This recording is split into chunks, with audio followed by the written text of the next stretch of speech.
बीड जिले में कांग्रेस सांसद रजनी पाटिल ने डॉक्टर संपदा मुंडे आत्महत्या प्रकरण पर राज्य सरकार और प्रशासन पर गंभीर सवाल उठाए। रजनी पाटिल ने कहा कि इस मामले में ऐसा लगता है जैसे अधिकारियों की गैंग्स बन गई है। बिना पूरी जांच में किसी को क्लीन चिट देना गलत है। उन्होंने इसे गृह मंत्रालय की नाकामी बताया और कहा कि आने वाले राज्यसभा अधिवेशन में यह मुद्दा जोरदार तरीके से उठाया जाएगा। पाटिल ने बीड़ में डॉक्टर संपदा मुंडे के परिवार से मुलाकात कर उन्हें सांत्वना दी और भरोसा दिलाया कि न्याय मिलने तक कांग्रेस इस परिवार के साथ खड़ी रहेगी। ही घटना घडली त्याच्यानंतर राहुलजींना ही घटना ज्याला लक्षात आली त्याला मी त्यांना फोन करून आणि मेसेज करून निरोप दिला होता। त्यांचं उत्तर आलं मला आणि त्याच्यावर ते म्हणाले की म्हणे कसं झालं, सगळी माहिती त्यांनी पूर्णपणे घेतली। मला वाटतं काल आमच्या भगिनीसुद्धा एक येऊन गेल्या आणि तिथे आणि ती सर्व माहिती दिल्यानंतर ते म्हणे मला सर्व सविस्तर कळवा तुम्ही।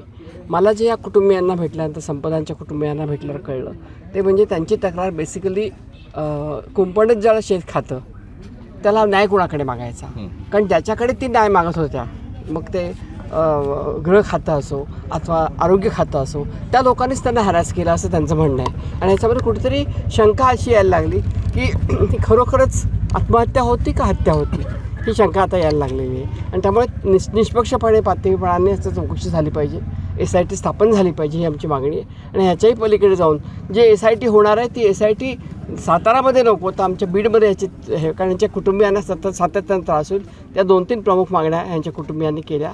अतिशय दुःख झालं की एक तरुण मुलगी जी आता आयुष्य उभं राहत होतं आणि एवढ्या छोट्या गावामधून येऊन ही डॉक्टरसारखी उच्च विद्याविभूषित झाली होती आणि MDला तिला ॲडमिशन मिळाली होती।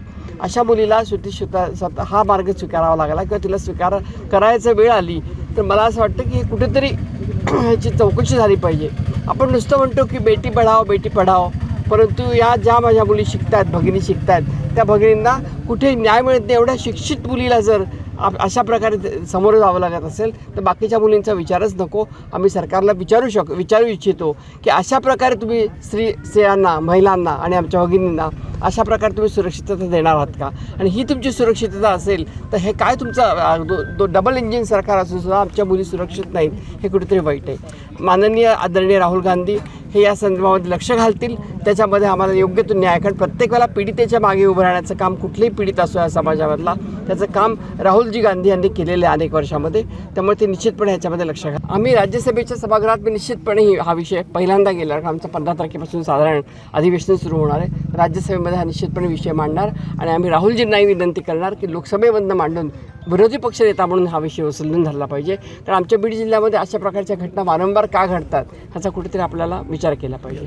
आरोप होते किंवा ज्यांच्याकडून दबाव येतोय असा आरोप ताईंनी केला होता या आत्महत्या केलेल्या, त्याच पोलीस ठाण्याच्या उद्घाटनासाठी मुख्यमंत्री गेले होते आणि ज्या खासदाराच्या PAवर दबाव टाकल्याचा आरोप आहे त्यांना क्लीन चिट देऊन टाकली भाजप खासदाराच्या, काय सांगाल? मला असं वाटतं की अशा पद्धतीने व्हायला नको होतं। त्याचमुळे मी जे म्हणलं की अधिकाऱ्यांचं एक नेक्सस बनलंय का काय, जसं टोळ्या होतात तसं टोळ्या काही बनल्यात का काय अशी शंका येते आणि अशा पद्धतीने झालं नाही पाहिजे। कुणीही पूर्ण चौकशी केल्याशिवाय असं क्लीन चिट देता कामा नये असं मला वाटतं। गृह खातं कुठे अपयशी ठरते का? कारण की काल तुमच्याच या ठिकाणी राजीनाम्याची मागणी केली। गृह खात्याच्या याच्यामध्ये कमी आहेच नाही, गृह खात्याची कमी आहे, आरोग्य खात्याची कमी आहे, त्यामुळे त्यांनी त्याची सखोल चौकशी केली पाहिजे आणि SIT स्थापन केली की सगळी चौकशी बाहेर येईल, कॉल रेकॉर्ड बाहेर येईल, कुणाला फोन केला होता ते बाहेर येईल। तुम्ही एकतर पोस्टमार्टम करताना सुद्धा पोस्टमार्टम केल्यानंतर कुटुंब असताना करता येत नाही, कुटुंबियातलं कोणतरी असावं लागतं। 24 तासानंतर तुम्ही पोस्टमार्टम करता, कुटुंबाला बोलवता तर त्याला तिला हॉस्पिटलमध्ये नेलं जात नाही, हॉस्पिटलवर नेता। म्हणजे मला असं वाटतं की याच्यामध्ये बऱ्याचशा शंका यायला स्थानं आहेत आणि त्याचं निरसन करणं हे सरकारचं काम आहे, ते त्यांनी केलं पाहिजे।